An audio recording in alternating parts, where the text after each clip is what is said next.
Ok, bueno, pues como ven, ahorita estamos usando, bueno, hemos visto puros modelos de agentes y en los modelos de agentes lo que hay en común en todos ellos es que siempre tenemos un número discreto de células o de individuos o de lo que sea. Ajá. Porque justamente de eso se trata de los modelos de agentes, que podamos ver qué pasa con cada una de nuestros individuos que está ahí. Em, y bueno, entonces siempre vamos a tener al menos en todo el espacio un número discreto de agentes. Ya vimos un modelo donde tenemos espacio continuo, pero todos los demás tenemos espacio discreto. Bueno, no dos, ¿no? Que tenemos espacio continuo y los demás espacio discreto.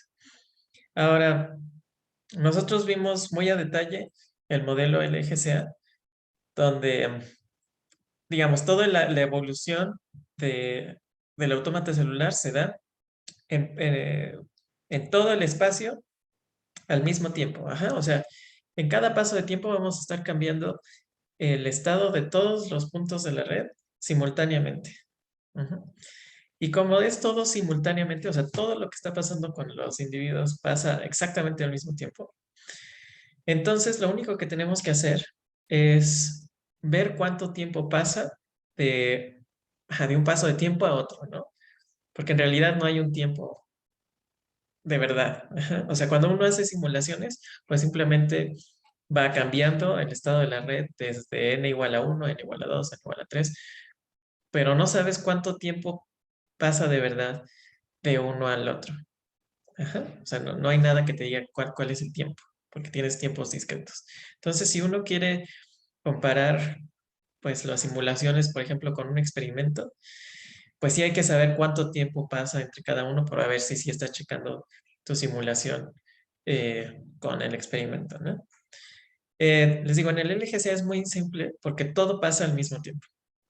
Entonces, lo único que tenemos que decir es definir una constante tau que sea el tiempo que pasa entre paso y paso y en todos los pasos pasa lo mismo, entonces no importa. Todo el tiempo entre pasos de tiempo lo podemos definir como nosotros queramos y ya. Y con eso tenemos un tiempo ya, pues como continuo, que podemos ya, eh, ¿cómo se dice? Eh, y comparar con los experimentos. Pero ahora, la cosa es, ¿qué pasa si nosotros no tenemos un automata celular o un LGCA? Y pues las cosas están pasando en pasos, porque pues, en la computadora tenemos que hacer todo en pasos, pero no sabemos cuánto tiempo pasa entre cada uno. Por ejemplo, vamos a pensar en el primer bueno, ajá, como algoritmo o experimento computacional que se quiso hacer con esto. Vamos a pensar que tenemos nosotros una reacción química que está pasando en un contenedor. Ujú. Y generalmente cuando estamos hablando de reacciones químicas, pues hay un montón de químicos, ¿no? O sea, hay del orden de 10 a la 32 moléculas de cada cosa en donde estamos haciendo la reacción. Entonces, no tenemos que, te podemos usar ecuaciones diferenciales para modelarlo, porque pues hay un montón de cosas que están interactuando todo el tiempo y todo eso, pues, digamos, por la ley de los grandes números, eso se va a ir como a la media. Entonces podemos usar un modelo determinista.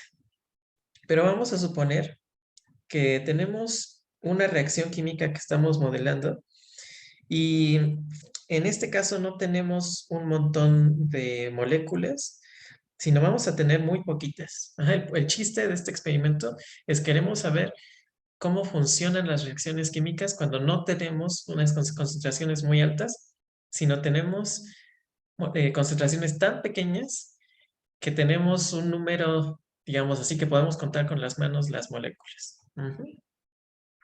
Entonces vamos a suponer que tengo aquí una molécula A y tengo por acá una molécula B. Ujú. Y hay tan poquitas que me estoy fijando en casi todo el espacio y solamente voy a encontrar, digamos, como 4 moléculas en todos lados. Y yo quiero hacer una simulación de cómo está pasando esto. Ujú.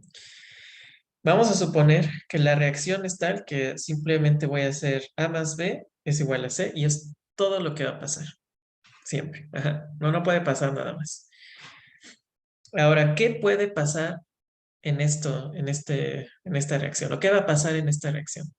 Bueno, pues lo único que va a pasar si nosotros tenemos esto es que la concentración de A y la concentración de B, las dos van a ir a cero cuando T tiende a infinito, y la concentración de C va a cambiar a una constante igual cuando T tienda a infinito, ¿no? O sea, va a pasar de cero acá y las otras van a pasar de algo a cero. Ajá, eso es lo único que va a pasar en este modelo sencillo. Pero nosotros queremos saber cuándo, ajá, por ejemplo, en promedio, cuándo va a pasar todo a estar en cero y K. Ajá, eso podría ser una pregunta válida para la cual nosotros necesitamos hacer un modelo. Ajá. Primero que nada, el modelo debe ser, no puede ser determinista porque las moléculas se están moviendo de manera aleatoria, ¿no? Entonces tiene que ser algo estocástico. Em, y necesitamos aquí encontrar el tiempo. Ajá. Ahora fíjense que a encontrar cuál es el tiempo hasta que haya reacciones químicas, en este caso, en este ejemplo, no es nada trivial porque no sabemos cómo se van a comportar, cómo van a ser las trayectorias de las moléculas. Ujú. Entonces, digamos, podría ser muy rápida la cosa, podría ser que esta B vaya con A y ya reaccione, y esta vaya más o menos así y reaccione. Eso sería un tiempo muy pequeño, ¿no?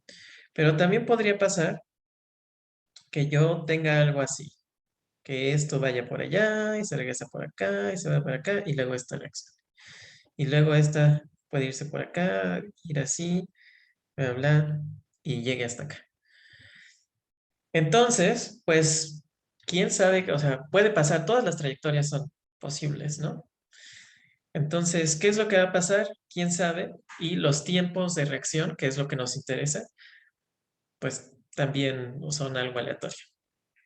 Entonces, ¿qué es lo que puedo hacer para hacer una simulación donde vaya yo viendo cómo va incrementando la concentración de C y cómo va bajando la concentración de A y B? O bueno, en este caso no hay concentración, ¿no? Sino hay número de moléculas de cada uno, porque son tan poquitas. Bueno, entonces, lo que se le ocurrió a Gillespie, ujú, o sea, recientemente, creo que fue como 80 o algo así, o sea, no tiene tanto tiempo, fue decir lo siguiente.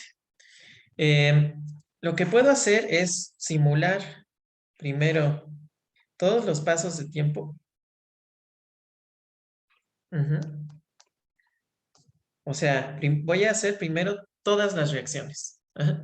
En este caso es un caso muy tonto. Eh, trabajó en algo un poco más complicado con, eh, ¿cómo se dice? Reacciones de diferentes tipos que van a estar tomando lugar en diferentes pasos y luego diferentes compuestos pueden hacer diferentes reacciones, pero nosotros no nos vamos a pensar en eso. Entonces vamos a simular todos los pasos de tiempo de lo que puede pasar. En este caso solo pueden pasar dos cosas, ¿no? En este ejemplo, solo van a pasar A más B igual a C y luego A más B igual a C y después ya no va a pasar nada, ¿no? Si nosotros tenemos 4 moléculas. Ujú. Si tuviéramos 2N moléculas, pues va a pasar N veces, ¿no? Y ya. Ujú. Entonces lo voy a simular. Entonces, digamos, lo que voy a ver aquí es lo siguiente. Si yo hago una gráfica de A contra N es el número de la reacción, pues entonces, bueno, A o B, da igual. Ujú. Entonces vamos a ver esto. Primero hay mucho de A y B, después vamos a esperar hasta la primera reacción Vamos a tener la mitad y luego a la segunda reacción y ya. Eso es lo que va a pasar. Si nosotros nos fijamos en C, lo que va a pasar es que va a ocurrir una reacción, luego dos reacciones, y esto va a pasar de 0 a 1 y luego a 2, ¿no? Y eso es todo. Entonces, primero vamos a hacer la simulación. Digo, en este caso no hay que hacer simulación, solamente lo que yo dibuje. En casos más complicados sí hay que hacer una simulación de qué es lo que va a pasar en cada paso de tiempo. O sea, en cada vez que pase un evento que sea digno de reportarse, ¿no? En este caso, una simulación. Ajá. Primero está todo, luego ocurre una reacción, luego ocurre una segunda reacción y ya. Y lo vamos a simular igual que hicimos con los modelos de autómatas celulares, ¿no? Tenemos un estado original, después cambiamos ese estado original por un segundo estado de manera aleatoria. Ese va a ser el paso 1. Después ese lo cambiamos por otro. Ese va a ser el paso 2, etcétera, hasta n. Ajá, el número de veces que queramos hacer, repetir el tiempo, ¿no? Bueno, ok. Después, lo que él dijo fue, ahora vamos a asignar un tiempo. Ujú. Entonces vamos a asignarle un tiempo. Entonces vamos a decir que la reacción A más B, la primera reacción A más B, va a ocurrir en un tiempo tau. Ujú. Y ahora la reacción A más B2 va a ocurrir en un tiempo tau 2, ¿no? Y así, y entonces al final vamos a combinar ambos procesos. Bueno, ambas simulaciones, digamos. Entonces vamos a tener AB, pero ahora así, ¿no? Ujú. Y de esta forma, nosotros podemos tener una simulación em, probabilista donde el tiempo ya no es algo que siempre da lo mismo, sino ahora es cierto tiempo aleatorio también. Ujú. Bueno, entonces, para poder estudiar mejor cómo hacer esto, cómo o por qué funciona este tipo de algoritmos, pues vamos a repasar, porque ustedes creo que ya vieron procesos, vamos a repasar un poquito del proceso de Poisson. Ujú. Entonces, bueno, tenemos que el proceso de Poisson es un proceso puntual, ¿no? Entonces, pues vamos a ver primero el proceso puntual. Ujú. Las cosas, bueno, la idea del proceso puntual es ver el número, es tener un proceso en tiempo continuo, donde nosotros estemos viendo en cuánto tiempo pasan un número, una cantidad de eventos. Ujú. Entonces, vamos a tener primero una recta. Ujú. Después, vamos a definir una recta que empiece en cero. Ujú. O semirrecta. Luego, vamos a definir tiempos aleatorios o variables aleatorias que nos van a decir cuándo suceden ciertos eventos, ¿no? Entonces, aquí vamos a decir que pasa un evento al tiempo t1, luego algo al tiempo t2, luego algo al tiempo t3, t4, t5, etcétera. Ujú. Bueno, después nos vamos a fijar en los tiempos interevento. Ajá. Entonces, la longitud de tiempo que pasó entre una de las T's y otra de las T's, ¿no? Entonces, esto sería delta T1, esto sería delta T2, esto delta T3. Ujú. y así. Entonces vamos a definir deltas t's i's como ti menos ti menos 1. Entonces estos son los tiempos interevento. Y luego vamos a contar cuántos eventos han pasado al cierto tiempo, ¿no? Al tiempo t, pues. Entonces, para tiempos t menores a t1, pues no ha pasado nada, ¿no? Déjenlo hago con otro color. Entonces no ha pasado nada aquí. Luego, para tiempos t1 a t2, pues ha pasado un evento. Luego aquí ha pasado un tercer evento. Luego aquí un cuarto evento. Luego aquí un quinto evento. Entonces 1, 2, 3, 4 y así, ¿no? Número de eventos. Entonces n de t es el proceso puntual y nos cuenta el número de eventos que han pasado. Entonces así, esto es una cadena de Markov en tiempo continuo, el n de t, pero los ti's pues son una cadena de Markov en tiempo discreto, ¿no? Una cadena creciente. Bueno, entonces los procesos puntuales los podemos definir de tres formas. Entonces podemos definir la distribución de las TIs. También podemos definir la distribución de las delta TIs o podemos definir la distribución de NDT, del proceso del conteo, de cuántos eventos han pasado. Bueno, y entonces, digamos, el más común de los procesos de Poisson, de los procesos puntuales, es el proceso de Poisson. Y el proceso de Poisson se puede otra vez caracterizar por cualquiera de estas tres cosas, ¿no? Y todas, o sea, si empezamos con cualquiera de esas, vamos a ver que las otras siguen. Entonces vamos a hacerlo con el 2, que es el más sencillo. Distribución de las delta TIs. Y aquí vamos a decir que el proceso de Poisson está definido porque las delta TIs están distribuidas exponencial con parámetro lambda y son independientes. Entonces todos los incrementos de tiempo son independientes e idénticamente distribuidos exponenciales con parámetro lambda. Y bueno, entonces, ¿por qué se llama el proceso de Poisson?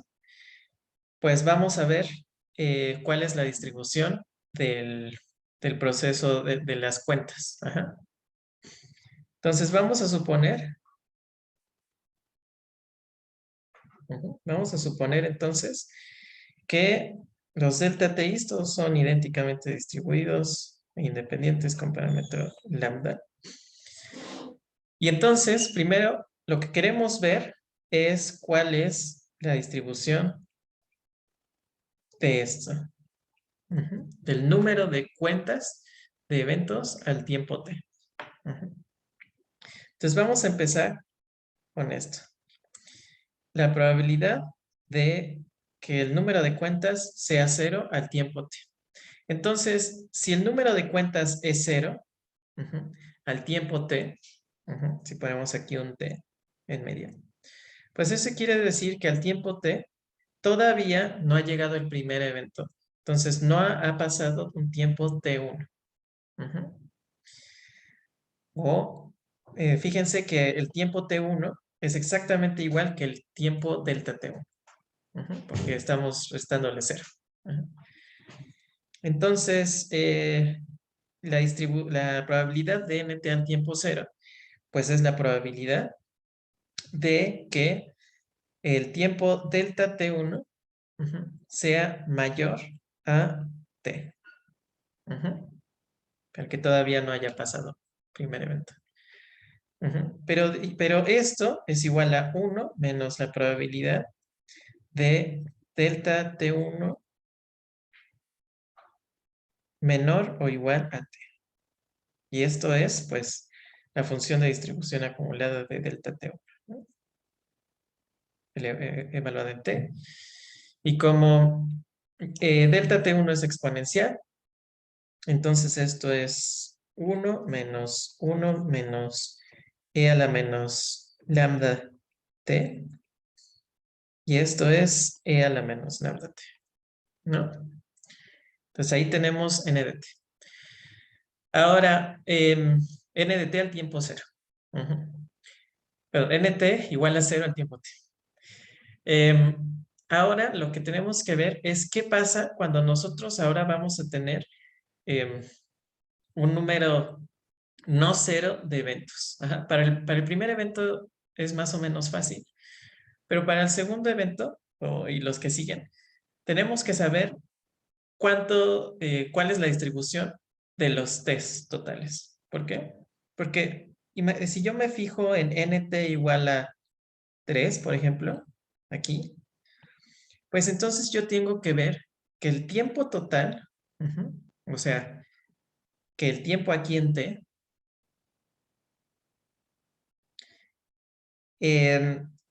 sea menor a t4, ¿no?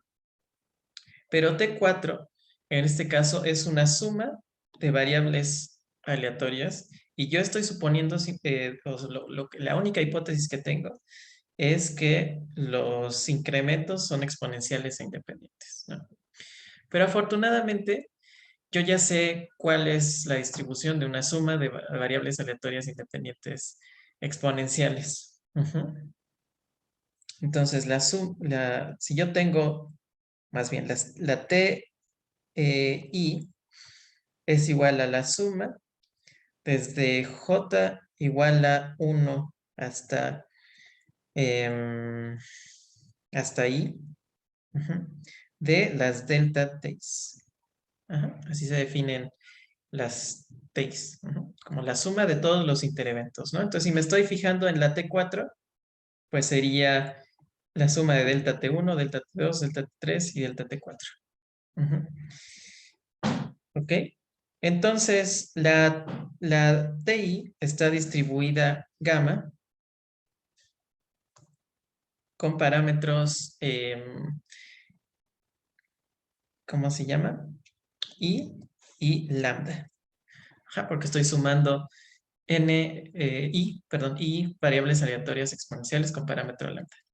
Pero fíjense, bueno, la gamma, o sea, la gamma sirve cuando sus parámetros pueden ser cualquier número real. Real positivo, creo.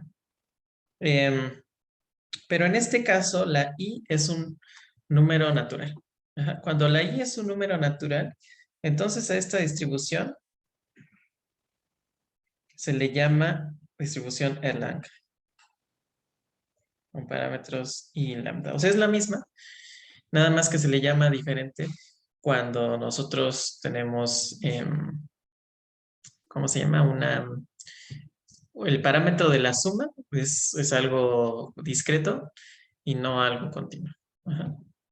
Entonces, esto nos ayuda porque la función de distribución acumulada de la gamma es fea, ¿no? Porque tienes ahí una función gamma y luego tienes que integrarla y bla, bla. Y cuando nosotros tenemos que este parámetro es discreto y entonces la distribución Erlang tiene una forma más bonita.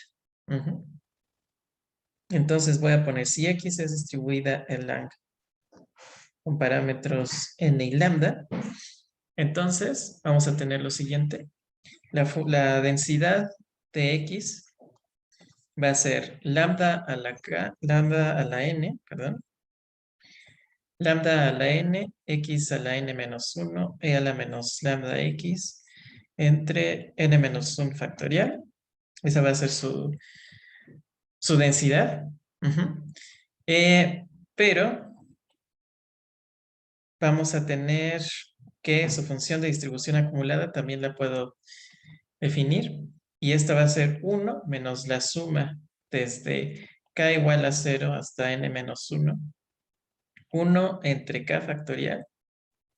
Uy, ¿para qué lo pongo aquí? Mejor lo pongo abajo, ¿no? No, no me va a alcanzar. 1 entre k factorial e a la menos lambda x a la k. Entonces, esa es su función de distribución acumulada. Y esta tiene una forma bonita, a diferencia de la gamma. Ajá, nada más porque es natural este parámetro.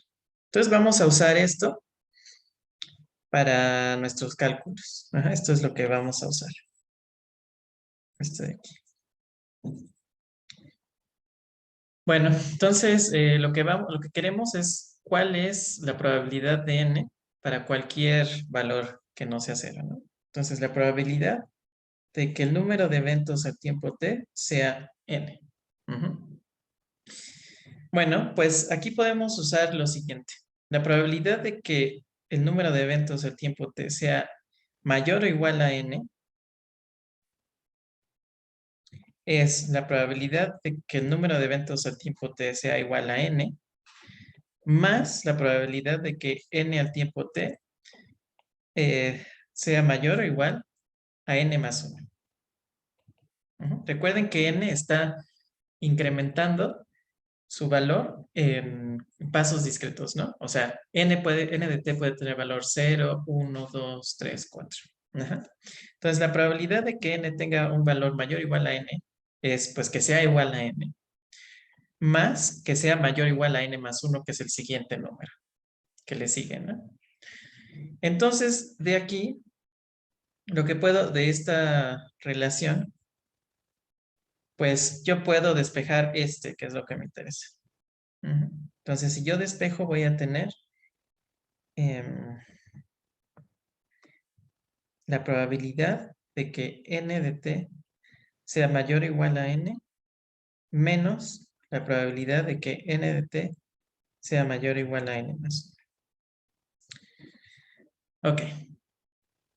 Bueno, pero si n de t es mayor o igual a n, eso quiere decir que el tiempo t ya es mayor a tn, ¿no? Porque entonces ya pasaron los n pasos de tiempo. Entonces, esto es la probabilidad de que el tiempo, que el tn, sea menor o igual a t. Ajá, para que cuando yo vea n al tiempo t, pues ya haya pasado más de los n del tn.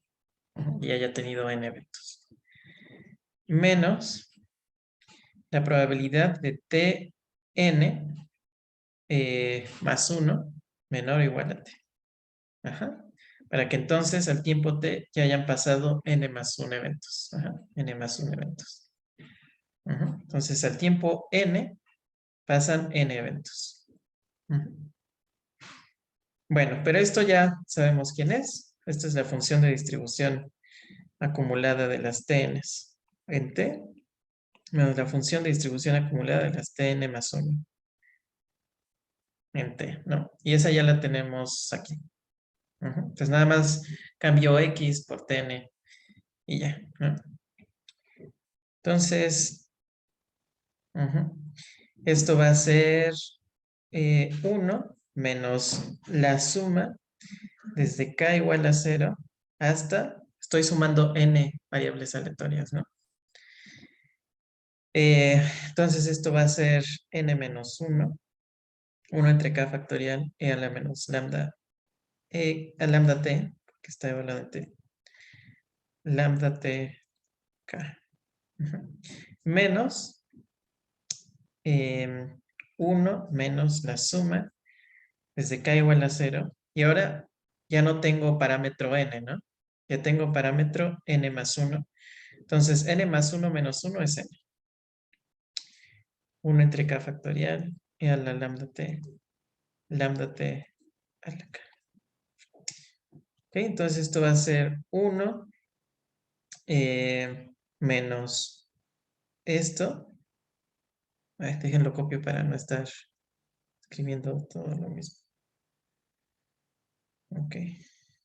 Entonces esto menos esto, más 1, no, menos 1, más esto de aquí. Ok, ok. Entonces ya se nos va esto y esto. Y ahora puedo separar la suma, esta, la segunda, en la suma desde... ujú. Le voy a quitar el primer sumando y lo voy a separar. Entonces, 1 entre n factorial y a la lambda t a la n. Y luego el otro, ¿no? Entonces, el otro es esto de aquí.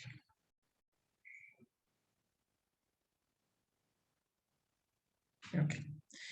Y como vemos, estos dos sumandos son iguales. Y se me van. Entonces me va a quedar e a la lambda t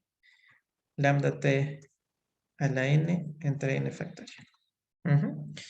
Vemos que esto también se cumple para n igual a 0, ¿no? 0 factorial es 1, todo a la 0 es 1 y nos queda e a la lambda t, que era lo que habíamos calculado aquí, ¿no? Entonces vemos que n de t está distribuido Poisson con parámetro lambda t, ¿no?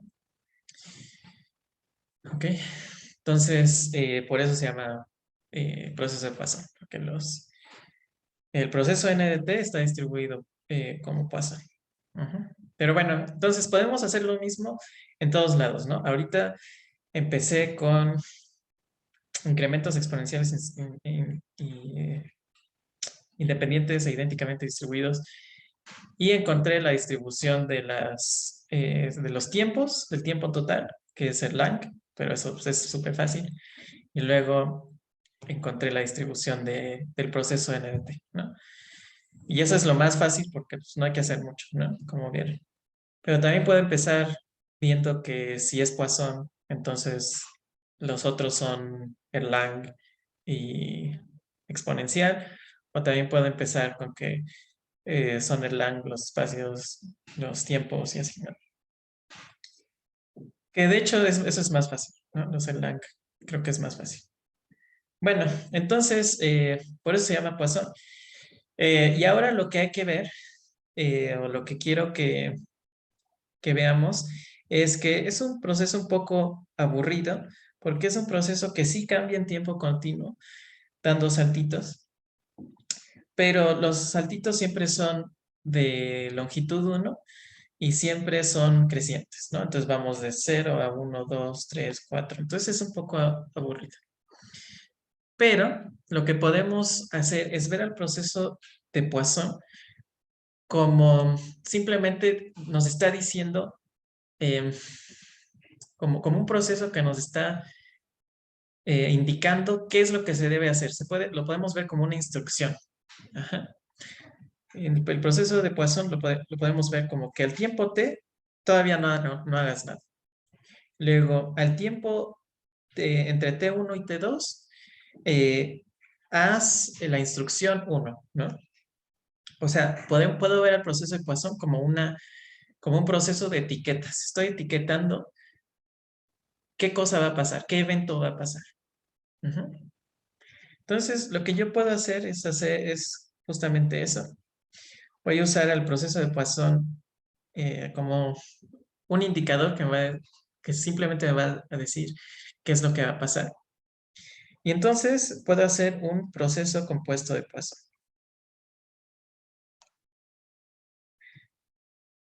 Ujú. Entonces, lo que voy a hacer es lo siguiente. Eh, Voy a decir que n de t es un proceso de Poisson, así como ya definimos antes. Y luego voy a definir a unas YNs, una secuencia de variables aleatorias YN, independientes e idénticamente distribuidas. ¿Cómo? Pues quién sabe, ¿no? Y estas cosas pueden ser positivas, negativas, como ustedes quieran. Ajá, no importa, pueden ser continuas, valores continuos, valores discretos, etcétera, etcétera, etcétera. No importa. Y entonces voy a definir el proceso X de t como Y n de t. Ujú. Entonces, y esto se le llama el proceso compuesto de Poisson. De Poisson. Ajá. Entonces, pues, ¿cómo se ve este proceso? Vean cómo n de t simplemente me está diciendo cuál de las n variables aleatorias voy a usar. Ujú. De hecho, perdón, aquí me faltó. Aquí me equivoqué. Esto es la suma desde n igual a 1 hasta n de t. Desde n igual a 0 hasta n de t. ¿Ok? Sí, aquí ya se me había olvidado. Bueno, entonces aquí va a ser t, el tiempo. Ujú. Y entonces, como es un proceso de Poisson lo que está pasando, pues igual va a haber aquí un T1, T2, T3, T4, etcétera. Ujú. Tengo aquí delta T1, delta T2 y así. Ujú. Entonces está pasando un proceso de Poisson, pero el proceso de Poisson solamente me está diciendo cuántas variables aleatorias de estas y voy a tener que sumar, ¿no? Entonces, si no ha pasado, si n de t es 0, pues no hay que sumar nada, ¿no? O bueno, la 0 si es que nosotros queremos definir una y 0. Si ha pasado hasta t1, más allá de t1, entonces n de t va a ser 1. Entonces vamos a sumar la y1 o la y1 y la y0. Y así, ¿no? Entonces aquí vamos a tener x de t. Y nuestro proceso ahora sí se va a ver como que va a pasar cualquier cosa que nosotros queramos, pero con saltitos, ¿no?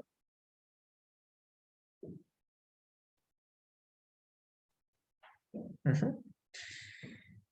Entonces vamos a, bueno, aquí mejor lo pongo acá. Entonces aquí lo que va a pasar es simplemente y1. Ujú. La altura del salto es y1. Luego aquí esto va a ser y1 más y2. Luego acá y1 más y2 más y3.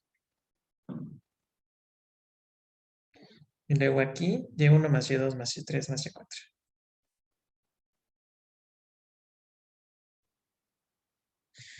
Ok, y entonces ahora sí, esto me sirve ¿por qué esto es útil? Porque yo puedo tener en tiempo continuo un cambio discreto de un valor. Ujú. Un cambio discreto porque está dando dos saltos. Ajá. Pero ese cambio puede ser lo que sea, ¿no? Y entonces fíjense cómo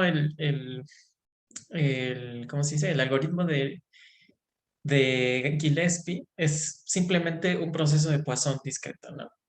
Lo que estábamos midiendo en el algoritmo de Gillespie era el número de moléculas que íbamos a tener de diferentes químicos. Ujú. Y estas van a ir cambiando de acuerdo a tiempos que están, de tiempos interevento, que están exponencialmente distribuidos. Si queremos que sean exponencialmente distribuidos, porque pues, la distribución exponencial es el tiempo hasta que algo pase, ¿no? Eso es justamente lo que queremos hacer. El tiempo hasta que una reacción química pase. ¿Ok? Y digamos, eso lo vimos ahorita para reacciones químicas muy simples, pero podemos hacer lo mismo si tenemos nosotros un autómata celular, ¿no?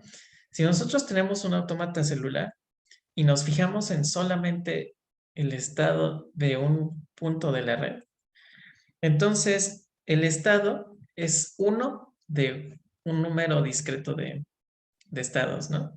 De una cantidad discreta de estados. Entonces, si nos fijamos en nada más un punto, lo que vamos a ver es que va a pasar un tiempo y voy a cambiar yo el estado de mi autómata, de ese punto del autómata a otro. Ujú. Después pasa cierto tiempo y lo voy a cambiar a otro. Ajá, entonces va a dar un salto hacia el otro estado del autómata. Luego va a pasar cierto tiempo, va a dar un salto al otro estado del autómata y así, ¿no?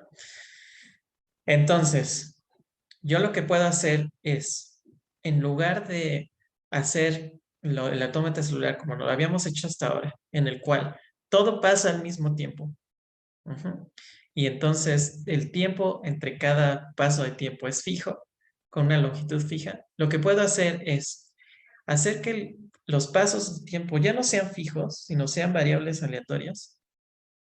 El tiempo entre que cada cambio en el autómata celular pase ya no va a ser fijo, va a ser un, eh, una variable aleatoria. Y gracias a eso voy a poder hacer que no tenga que yo hacer cambios todos al mismo tiempo, sino que yo pueda hacer uno y ese sea un evento. Luego puedo